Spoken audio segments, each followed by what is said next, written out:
Innal hamdalillah, segala puji dan puja kehadirat Allah. Nahmaduhu wa nasta'inuhu wa nastaghfiruh. Hanya kepadanya kita memuji, meminta pertolongan serta bertaubat dari dosa-dosa kita. Wa na'udzu billahi min syururi anfusina, dan hanya kepada Allah pula kita meminta agar dijauhkan dari keburukan-keburukan diri kita. Wa min sayyiati a'malina, dan dari segala dosa yang pernah kita lakukan. May yahdihillahu fala mudhillalah, barang siapa yang telah Allah berikan petunjuk maka tidak akan pernah sesat selamanya.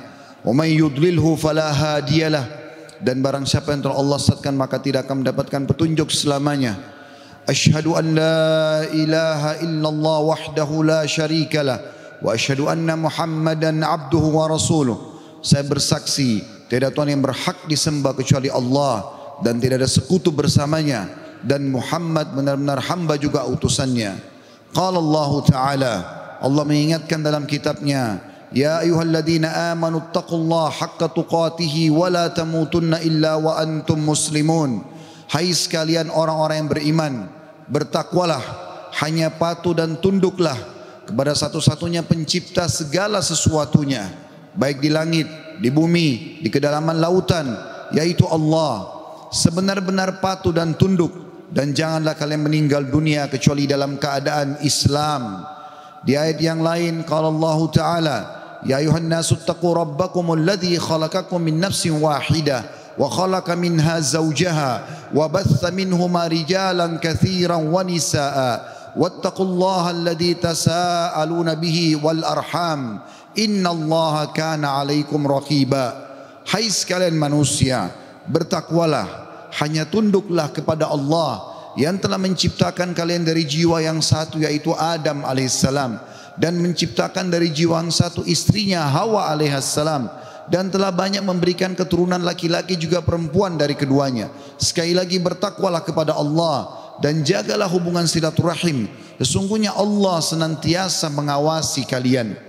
Di ayat yang ketiga qala Allah Ta'ala, ya ayyuhalladzina amanu taqullaha wa qulu qawlan sadida yuslih lakum a'malakum wa yaghfir lakum dhunubakum wa may yuti'illaha wa rasulahu faqad faza fawzan 'azima. Hai sekalian orang-orang yang beriman, sekali lagi patuh dan tunduklah kepada Allah, nikmati yang halal, kerjakan yang diperintahkan, tinggalkan yang dilarang, dan ucapkan kalimat yang benar, jujurlah. Niscaya dia akan memperbaiki amal-amal perbuatan kalian, mengampuni dosa-dosa kalian. Barang siapa yang mentaati Allah dan Rasulnya, dia telah mendapatkan kemenangan yang besar. Amma ba'd, fa inna asdaqal hadithi kitabullah. Kita tahu sebaik-baik rujukan umat Islam dalam segala lini kehidupan mereka, terutama ibadah, adalah Al-Quran, kitabullah. Wa khair hadyu hadi Muhammadin sallallahu alaihi wa ala alihi wa sahbihi wa sallam. Dan petunjuk yang terbaik setelah Al-Quran adalah petunjuk Nabi besar Muhammad sallallahu alaihi wa ala alihi wa sahbihi wa sallam. Wa syarrul umuri muhdatsatuha, dan seburuk-buruk perbuatan terutama dalam ibadah yang tidak punya rujukan wahyu Al-Quran dan sunnah. Fa inna kulla muhdatsatin bid'ah, semua ibadah yang tidak punya rujukan dikenal dengan perbuatan baru dalam agama. Wa inna bid'atin dhalalah, perbuatan baru itu akan membawa pelakunya pada kekeliruan. Wa inna al-finnar, keluar akan membawa pelakunya ke dalam api neraka. Saudaraku seiman rahimani wa rahimakumullah, apa yang saya bacakan tadi dikenal dengan khutbah hajah. Baginda Nabi SAW tidak melewatkan momen-momen penting pada saat ingin menyampaikan wasiat kepada umatnya, kecuali beliau membuka dengan khutbah hajah. 3 ayat tentang pentingnya bertakwa dan tunduk kepada Allah, serta mengingatkan agar ibadah selalu punya rujukan wahyu Al-Quran dan sunnah. Pada kesempatan ini kita akan bahas tentang keajaiban istighfar. Saudaraku seiman, banyak sekali ayat Al-Quran dan hadis Nabi SAW mengingatkan masalah ini. Dan juga kita akan dengarkan nanti perkataan para salafus salih tentang keajaiban istighfar dan dahsyatnya. Begitu juga insya Allah kita akan sebutkan apa yang didapatkan pada saat seseorang melazimkan istighfar itu. Mungkin sebagian orang terlintas di benaknya, istighfar kami semua sudah tahu, tapi pertanyaannya, apakah anda sudah rutinkan? Nanti akan lebih jelas insya Allah dengan statement para ulama salaf tentang masalah ini. Beranjak bahasan kita, saudaraku seiman, perintah Allah subhanahu wa ta'ala kepada nabinya Muhammad sallallahu alaihi wa ala alihi wa sahbihi wasallam yang sudah diampuni dosanya yang lalu dan akan datang. Allah berfirman, A'udzu billahi minasyaitonir rajim dalam surah An-Nasr ayat 3, fasabbih bihamdi rabbika wastaghfir innahu kana ghaffara. Maka bertasbihlah engkau hai Muhammad dengan memuji Tuhanmu dan mohon ampunlah kepadanya. Padahal Nabi Muhammad SAW sudah diampuni dosa-dosanya yang lalu dan akan datang. Sesungguhnya Dia Allah adalah zat yang maha penerima taubat. Juga dalam ayat yang lain dalam surah Muhammad ayat 19 Allah memerintahkan Nabi Muhammad SAW istighfar. A'udzu billahi minasyaitonir rajim wastaghfir li dzambik walil mu'minina wal mu'minat wallahu ya'lamu mutaqallabakum wa mathwaakum. Dan mohonlah ampun bagi dosamu hai Muhammad dan bagi dosa orang-orang beriman laki-laki dan orang beriman perempuan, dan Allah Maha mengetahui tempat kamu berusaha dan tempat tinggalmu. Juga baginda Nabi sallallahu alaihi wa ala alihi wa sahbihi wasallam bersabda, wallahi inni la astaghfirannallah wa atubu ilahi fil yaumi aktsara min 70 marrah. Demi Allah, padahal beliau tidak butuh untuk sumpah, tapi untuk memastikan tentang pentingnya pengucapan istighfar di lisan setiap orang di antara kita. Beliau mengatakan, demi Allah, aku selalu beristighfar kepada Allah. Artinya pengucapan permohonan maaf kepada Allah dan bertaubat kepadanya. Maksudnya mengucapkan ikrar tidak akan mengulangi kesalahan dalam setiap harinya lebih daripada 70 kali. Dan hadis ini hadis sahih diriwayatkan oleh Imam Muslim. Juga dalam riwayat yang lain Nabi SAW sebutkan fil yaumi mi'ata marrah, dalam setiap hari sampai 100 kali.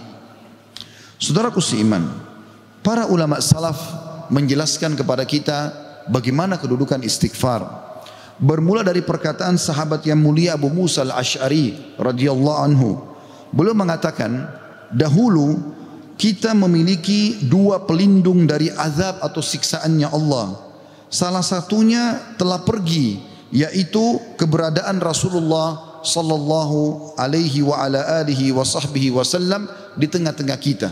Selama Nabi masih hidup sallallahu alaihi wasallam, mereka tinggal datang ke Nabi mengatakan mohon ampunlah untuk kami. Tapi sekarang Nabi sudah meninggal, maka sudah hilang satu kesempatan itu untuk menghilangkan azab, gangguan, gempa, banjir, bencana, kesulitan, wabah seperti sekarang. Dan tersisa satu, yaitu istighfar.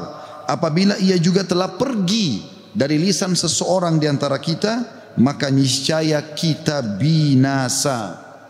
Rabi' ibn Haytham rahimahullah, seorang ulama tabi'in berkata, merendahlah kalian kepada Rabb kalian, berdoalah kepadanya di kala senggang, maka Allah telah berfirman dalam hadis qudsi, man da'ani fir rakha'i ajabtuhu fi syiddah.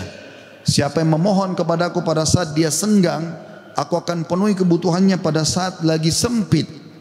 Wa man sa'alani a'taitu, dan siapa yang memohon kepadaku pasti aku akan beri, kata Allah. Wa man tawadha'a li rafa'tu, dan siapa yang merendah karena aku akan angkat derajatnya. Wa man tafarraga li rahimtu, dan siapa yang meluangkan waktu untuk ibadah kepadaku, aku akan kasihi dia. Wa man istaghfarani ghafartulah, dan siapa yang memohon istighfar kepadaku, memohon ampun, aku pasti akan memaafkan kesalahannya. Sahal radhiyallahu anhu telah berkata tentang istighfar dalam menghapus dosa. Beliau mengatakan, permulaan istighfar adalah pengampunan atau mengingat, memanggil Allah. Kemudian akan bergantung kepada Allah, lalu kemudian tidak akan mengulangi kesalahan-kesalahan. Ibnul Jauzi berkata rahimahullah, iblis berkata, aku membinasakan anak cucu Adam dengan dosa, dan mereka membinasakanku dengan istighfar dan ucapan la ilaha illallah. Manakala aku melihat hal itu pada mereka, aku tanamkan hawa nafsu pada mereka, di mana mereka berbuat dosa tapi mereka tidak beristighfar, karena mereka mengira diri mereka telah berbuat baik. Dan kata para ulama menanggapi statement Ibnu Jauzi rahimahullah, Yang pertama syaitan tanamkan adalah supaya manusia lalai berbuat dosa. Pada saat dia sudah berbuat dosa, syaitan akan lalaikan dia supaya tidak istighfar. Karena istighfar adalah kata kunci dihilangkan dosa tersebut dan akhirnya azab Allah tidak datang. Qatadah rahimahullah berkata, Al-Quran menunjuki kalian penyakit dan juga obat sekaligus untuk menyembuhkan kalian. Penyakit kalian adalah dosa-dosa dan obat penyembuh kalian adalah istighfar. Permasalahan apapun akan selesai dengan istighfar. Andai saja sebuah wilayah disepakati dari pemimpinnya sampai masyarakatnya memasyarakatkan dan membudayakan istighfar di lisan mereka, di meja-meja makan mereka, di halaman rumah mereka, di meja-meja kerja mereka, di masjid mereka, di pasar mereka, demi Allah wahai saudaraku seiman, permasalahan di wilayah itu akan selesai semuanya dan rezeki akan terbuka seluas-luasnya. Anda akan dengarkan nanti kurang lebih 9 manfaat daripada istighfar itu sendiri. Ali radhiyallahu anhu berkata, sahabat Nabi yang mulia ini berkata, yang aneh adalah orang yang binasa padahal keselamatan ada bersamanya. Orang bisa kena gempa, banjir, penyakit kronis, kemiskinan, kesusahan hidup. Kata Ali radhiyallahu anhu, yang aneh adalah orang yang binasa padahal keselamatan ada bersamanya. Lalu beliau ditanya radhiyallahu anhu, apa keselamatan yang Anda maksudkan? Kata Ali radhiyallahu anhu, istighfar.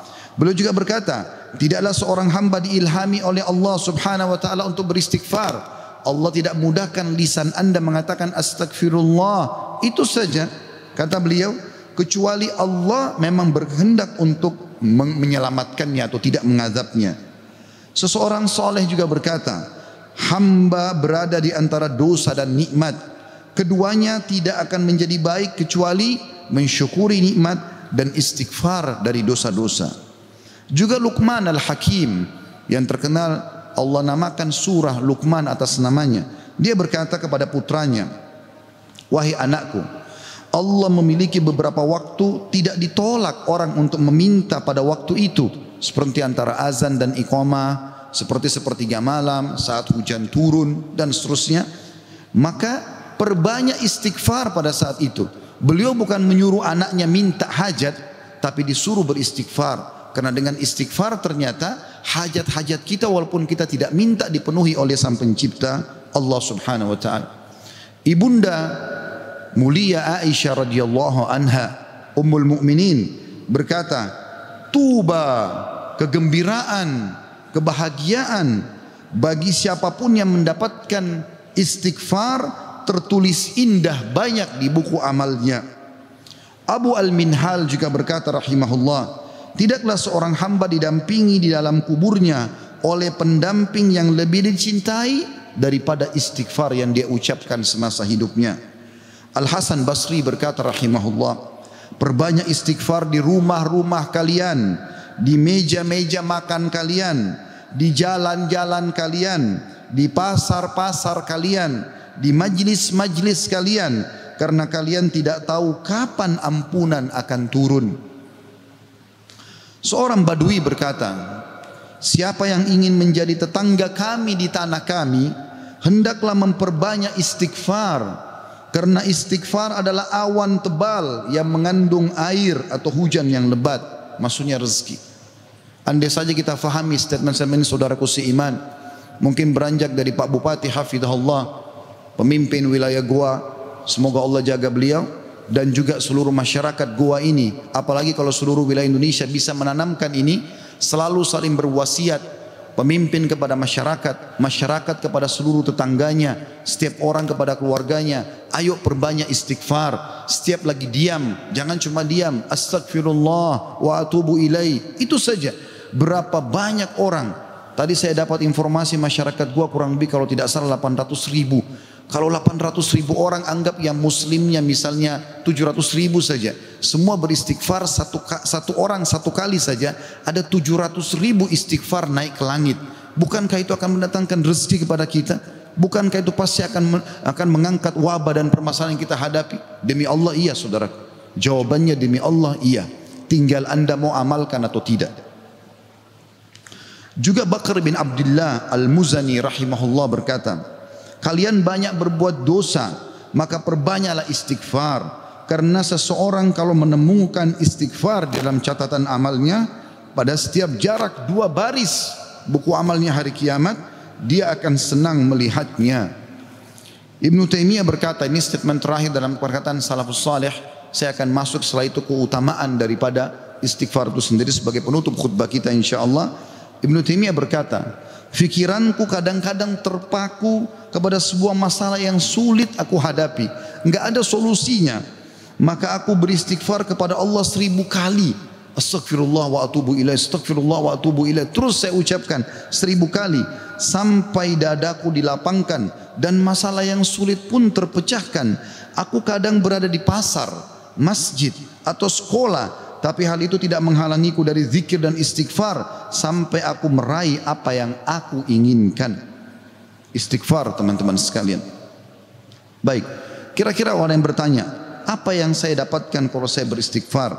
Yang pertama, akan dicatatkan pahala buat anda sendiri. Karena istighfar ucapan yang tidak butuh energi banyak, hanya lisan dan bibir kita yang tergerakkan, ya, suara sedikit saja, tidak ada energi yang besar. Itu adalah ibadah yang besar pahalanya. Allah subhanahu wa ta'ala memerintahkan kita dan memerintahkan juga Nabinya Muhammad sallallahu alaihi wasallam untuk beristighfar kepadanya. Allah berfirman di dalam surah Mu'min ayat 55, A'udzu billahi minasyaitonir rajim, fasbir inna wa'dallahi haqqun wastaghfir li dzambik wastaghfir li dzambika wasabbih bihamdi rabbika bil asyi wal ibkar. Maka bersabarlah kamu hai Muhammad dan pengikutmu dalam melalui kehidupan dunia dengan segala macam cobaannya. Toh ada kehidupan akhirat yang akan abadi dengan nikmat. Karena sungguhnya janji Allah itu benar. Tidak ada kedustaan. Salat, puasa, zakat, bakti sama orang tua, bersedekah, zikir, doa, apa saja kerjakan, semua akan kau dapatkan hasilnya. Dan mohonlah ampunan untuk dosamu hai Muhammad, dan pengikutmu juga perintahkan mereka lakukan itu. Dan bertasbihlah seraya memuji Tuhanmu pada waktu pagi atau pada waktu petang dan juga pagi hari. Kemudian juga Allah mengatakan dalam surah Al-Muzammil ayat 20, a'udzubillahi minasyaitonir rajim, wastaghfirullah innallaha ghafurur rahim. Dan mohonlah selalu ampunan kepada Allah, istighfar. Sesungguhnya Allah Maha Pengampun lagi Maha Penyayang. Dan yang terakhir ayat Al-Qur'an adalah Al-Imran 133. Tentu ayat banyak sekali tapi saya singkatkan di sini karena khutbah Jumat. A'udzu billahi minasyaitonir rajim. Wasari'u ila magfirati min rabbikum wa jannatin arduhas samawati wal ardu iddat lil muttaqin. Dan bersegeralah kamu kepada ampunan dari Tuhanmu dan kepada surga yang luasnya seluas langit dan bumi yang disediakan untuk orang-orang beriman. Yang kedua, saudaraku seiman, istighfar sebab utama datangnya rezeki. Allah menyebutkan dalam Al-Quran, ya, apa yang diucapkan oleh lisan nabinya yang mulia Nuh alaihissalam dalam surah Nuh ayat 10 sampai ayat 12. A'udzu billahi minasyaitonir rajim. Faqultu astaghfiru rabbakum innahu kana ghaffara yursilis samaa 'alaikum midrara wa yumditkum bi amwalin wa banina wa yaj'al lakum jannatin wa yaj'al lakum anhara. Maka aku berkata kepada kaumku, ya Allah, kata Nabi Nuh, mohonlah ampun kepada Tuhan kalian. Sesungguhnya Dia Allah adalah Maha Pengampun. Niscaya dengan mohon ampun istighfar kalian itu, Dia Allah akan mengirimkan hujan kepadamu yang lebat dan memperbanyak harta juga anak-anakmu dan mengadakan untukmu kebun-kebun dan mengadakan di dalamnya sungai-sungai.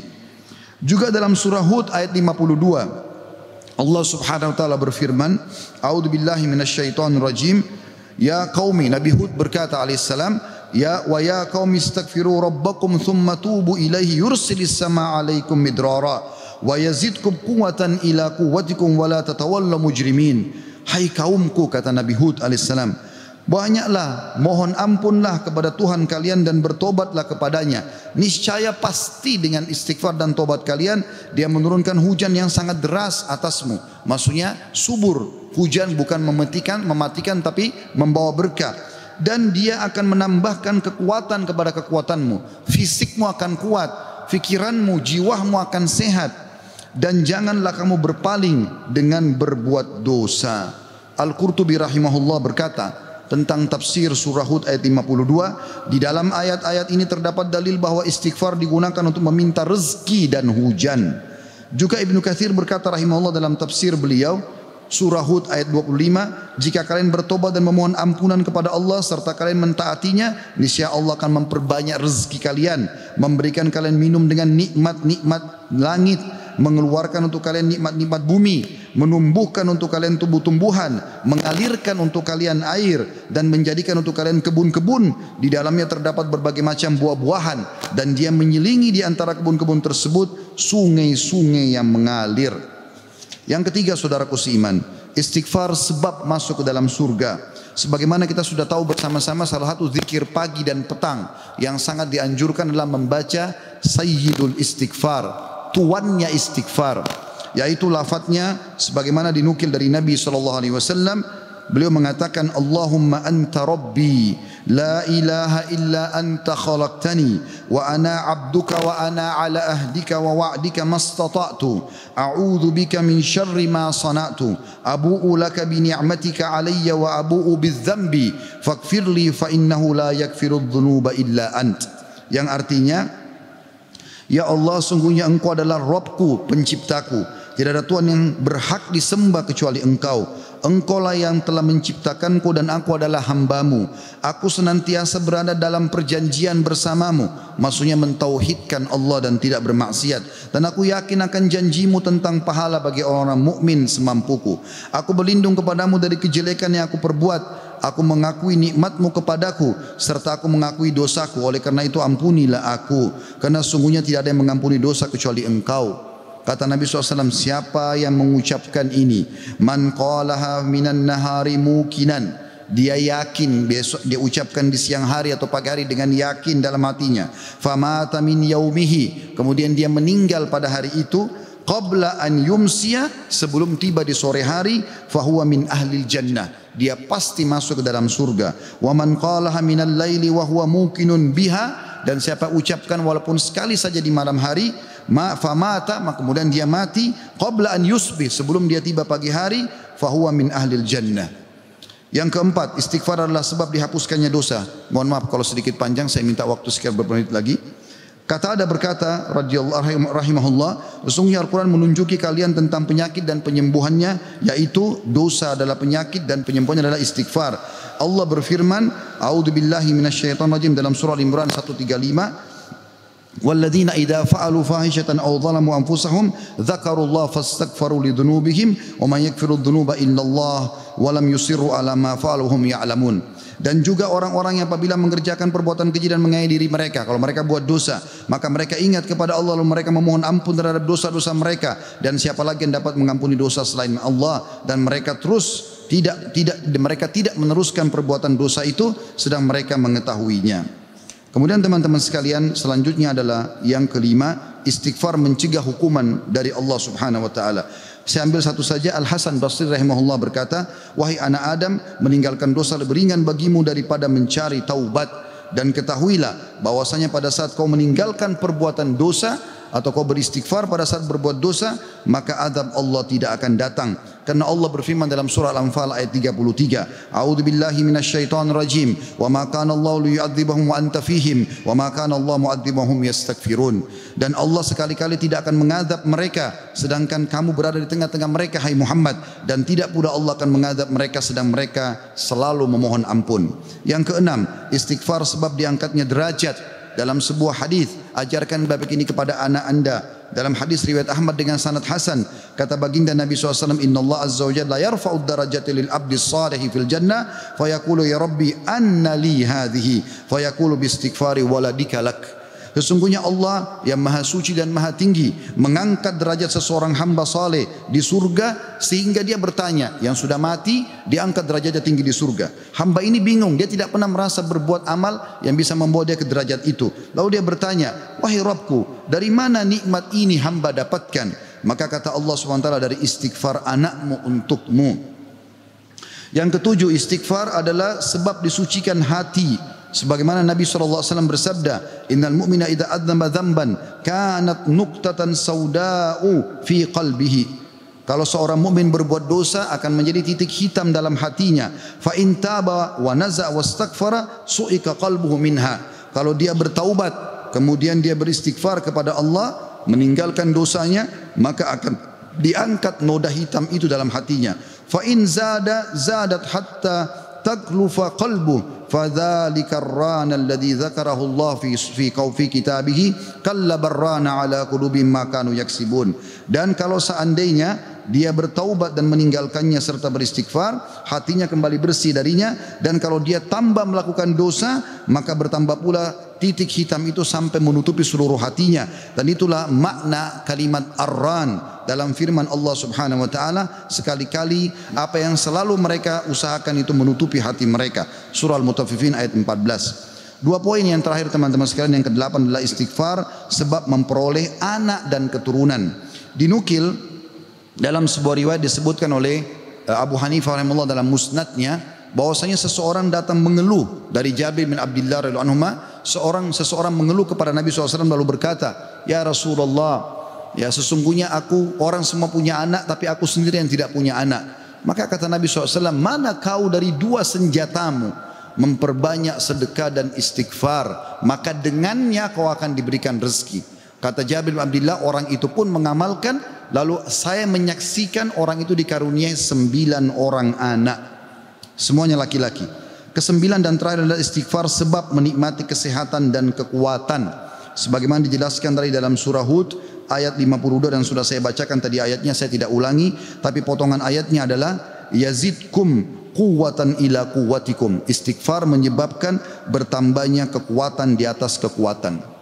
Izinkan saya teman-teman sekalian menyampaikan sebuah kisah yang berhubungan dengan masalah ini, atau dua buah kisah ringkas. Ada seseorang di Irak dulu pernah berdagang, kemudian dia menemukan semua pedagang di pasar laku barangnya kecuali dia, dan dia orang miskin. Dia mengatakan, saya pun duduk di dekat barang saya sampai menjelang sore belum laku-laku. Maka tiba-tiba saya mengingat firman atau sabda Nabi SAW, man aksara istighfar, siapa yang memperbanyak istighfar, ja'alallahu lahu min kulli hammin faraja. Allah akan berikan kelapangan dari setiap kesedihannya, wa min kulli dikin makhraja, dan jalan keluar dari setiap masalahnya. Dan juga razaqahu min haitsu la yahtasib, maka Allah akan berikan rezeki dari tempat tidak disangka-sangka. Maka dia bilang, saya pun beristighfar kepada Allah, dan terjadi satu keajaiban yang luar biasa. Ternyata datang kepadaku hampir seluruh pedagang pasar datang, dan mereka memperebutkan barang daganganku. Terakhir kisah seseorang yang bernama Abu Yusuf, saudaraku seiman, di musim haji, seorang syekh, dalam kisah yang tidak disebutkan namanya siapa, sedang menyampaikan masalah istighfar. Datang seseorang setelah pengajian bernama Abu Yusuf lalu berkata, Syekh, saya ingin bercerita tentang manfaat istighfar yang anda sampaikan tadi. Kata syekhnya, silakan. Dia bilang, saya menikah bertahun-tahun tidak punya anak sama sekali, dan saya sama istri saya sedih. Lalu satu waktu saya pernah mendengarkan sebuah siaran tentang makna firman Allah SWT surah Nuh ayat 10 sampai ayat 12. Tadi sudah saya bacakan ayatnya, bahwasanya orang kalau istighfar akan diturunkan hujan dari langit, diberikan keturunan dan juga harta. Lalu saya mengatakan kepada istri saya, wahai Ummu Yusuf, ayo kita istighfar, sudah bertahun-tahun kita berusaha berobat sana sini tidak punya anak. Maka dia sama istrinya yang mengatakan, kami pun beristighfar tidak mengenal waktu, tidak mengenal tempat kecuali di WC. Kita tidak baca di WC, di tempat tidur, di ruang makan, di halaman, selalu baca. Dan subhanallah, kata dia, Syekh, bulan itu Ummu Yusuf hamil dan lahirlah Yusuf. Begitu selesai hamil, lagi masa nifas, saya bilang, Ummu Yusuf, kita sudah bertahun-tahun tidak punya anak, ayo kita istighfar kepada Allah untuk anak yang kedua. Kata dia, anda tahu Syekh, selesai nifas Ummu Yusuf hamil dan kami dapat lagi anak kedua, dua-duanya laki-laki. Setelah anak kedua lahir, di masa nifas saya bilang lagi, wahai Ummu Yusuf, kita beristighfar kepada Allah untuk anak yang ketiga. Maka saya sama Ummu Yusuf beristighfar yang ketiga, dan ternyata selesai masa nifas hamil dan juga melahirkan di tahun ketiga anak laki-laki yang ketiga. Kata syekhnya, semoga Allah berkahi. Itu betul-betul firman Allah. Allah mengatakan Allah tidak akan pungkiri janjinya. Dia mengatakan, belum selesai kisah saya Syekh. Setelah itu Ummu Yusuf berkata, wahai Abu Yusuf, kita berhenti dulu istighfar untuk mohon anak, istighfar untuk yang lainnya, tapi permohonan anak berhenti dulu sampai anak-anak besar. Kami sepakat 2-3 tahun kemudian saya mengatakan, Ummu Yusuf, sekarang saatnya kita minta agar Allah berikan kita anak perempuan yang cantik dan salihah. Maka kami pun beristighfar dan ternyata Ummu Yusuf hamil dan sekarang saya di musim haji. Wahai Syekh, sedang datang bersama Ummu Yusuf yang baru saja melahirkan bersama dengan bayinya, bayi perempuan. Aqulu qauli hadza, saya sudah mengucapkan perkataan saya ini, wa astaghfirullah li wa lakum, dan saya beristighfar kepada Allah, mengajak jamaah istighfar kepada Allah. Fastaghfiruhu innahu huwal ghafurur rahim, beristighfarlah sungguh Dia Maha Pengampun dan juga Maha Pengasih. Alhamdulillah wassalatu wassalamu ala Rasulillah. Segala puji dan puja kehadirat Allah Subhanahu wa taala, juga salawat dan taslim kepada Nabi besar Muhammad sallallahu alaihi wa ala alihi wa sahbihi wasallam. Hari Jumat adalah hari yang mulia saudaraku seiman, dan ada waktu mustajab doa. Dalam dua riwayat, yang pertama riwayat Imam Muslim, kata Nabi SAW, tidak ada seorang muslim pun berdoa di hari Jumat kecuali diijabah, dan kejarlah pada saat khatib di khutbah kedua sampai diiqamahkan solat. Makanya semua khatib pasti berdoa di khutbah kedua. Yang kedua riwayat An-Nasa'i, kata Nabi SAW, Jumat ada 12 waktu, tidak ada seorang muslim yang berdoa kecuali diijabah sama Allah, dan perbanyak doa selepas asar sampai terbenam matahari. Maka jangan kita sia-siakan waktu mustajab ini. Mari kita hadirkan hati dan pikiran kita untuk berdoa kepada Allah Subhanahu wa taala, semoga Ia mengijabahnya. Alhamdulillahi Rabbil Alamin. Kami memujimu ya Allah sebagaimana layak Kau dipuji sebagai pencipta. Dan juga kami mengucapkan salam hormat kami kepada Nabi Muhammad sallallahu alaihi wasallam, sebagaimana Engkau telah mengucapkan salam hormat kepadanya. Ya Allah, kami tidak berkumpul di salah satu rumah-Mu ini kecuali karena ingin menjalankan perintah dan kewajiban yang Kau bebankan kepada kami. Maka ikhlaskan niat kami dan terimalah seluruh amal-amal soleh yang pernah kami kerjakan, baik kami ikhlas atau kurang ikhlas, yang sedang kami kerjakan, yang akan kami kerjakan sampai menjelang ajal datang nanti. Sesungguhnya la haula wala quwata illa bik, kami tidak punya daya dan kekuatan kecuali dengan izin-Mu. Ya Allah, ampunilah seluruh dosa-dosa kami, dosa kedua orang tua kami, dosa seluruh kerabat-kerabat kami, dosa seluruh kenalan-kenalan kami, bahkan dosa seluruh muslimin dan muslimat, mukminin dan mukminat yang hidup dan juga yang sudah meninggal. Ya Allah, janganlah Engkau bubarkan kami dari solat Jumat yang mulia ini kecuali Engkau telah bersihkan dosa-dosa kami, dan Engkau ganti semuanya menjadi pahala dengan izin-Mu, karena Engkau telah mengucapkan dalam satu firman-Mu, ulaika alladhina yubaddilullahu sayyi'atihim hasanat, mereka adalah hamba-hamba yang Allah ganti dosa-dosanya menjadi pahala. Ya Allah, jadikan negara kami Indonesia negara yang aman, tentram, damai. Seluruh umat Islam di bawah naungan ukhuwah Islamiyah. Dalam hal ibadah mereka kembali kepada Al-Quran dan Sunnah. Makmurkan negeri kami, lunasi utang-utang negara kami, bukalah seluruh rezeki dari seluruh penjuruhnya. Kembalikan kami semua ke jalan-Mu ya Allah. Dan siapapun menginginkan keburukan bagi negara kami, bagi agama kami, bagi diri-diri kami, kembalikan tipu daya mereka kepada diri mereka sendiri. Ya Allah, tolonglah saudara kami di Palestina, di Syria, di Yaman, di Irak, di Myanmar, di Ahsa, dimanapun mereka berada sedang tertindas. Ikhlaskan niat mereka, terima para syuhada mereka, muliakan Islam di tangan mereka dan tangan kami semua, serta ikut sertakan kami bersama mereka di pahala, baik dengan doa, dengan harta, dengan jiwa kami. Dan ya Allah, satukanlah kami semua di surga Firdaus tanpa hisab, mana Engkau satukan kami dalam majlis yang mulia ini. Rabbana atina fid dunya hasanah, ya Allah berikanlah kami semua kebaikan di dunia, wa fil akhirati hasanah, dan semua kebaikan di akhirat, wa qina adzabannar, selamatkan kami dari api neraka, wa adkhilnal jannata ma'al abrar, dan masukkanlah kami ke dalam surga bersama orang-orang yang patuh. Ya Azizu ya Ghaffar, wa Izzat yang maha mulia dan juga maha pengampun. Ya Rabbal alamin, wa Tuhan alam semesta. Wa sallallahu nabiyina Muhammadin walhamdulillahi rabbil alamin. Inna Allah ya'mur bil adli wal ihsan. Allah seluruh menyuruh kita berbuat adil dan kebaikan. Wa yanha 'anil fahsya'i wal munkari wal baghi. Allah larang perbuatan keji, mungkar dan maksiat. Ya'idukum la'allakum tadhakkarun. Itu peringatan dari Allah, jadikanlah sebagai pegangan hidup kalian. Fadhkurullahal azima yadhkurkum. Ingat kepada Allah maka Allah akan ingat kepada kalian. Washkuru ala niyami yazidkum. Syukuri nikmatnya dia pasti akan tambah. Wala dzikrullahi akbar. Mengingat Allah adalah amalan yang paling besar. Wa aqimis shalah, dan dirikanlah salat.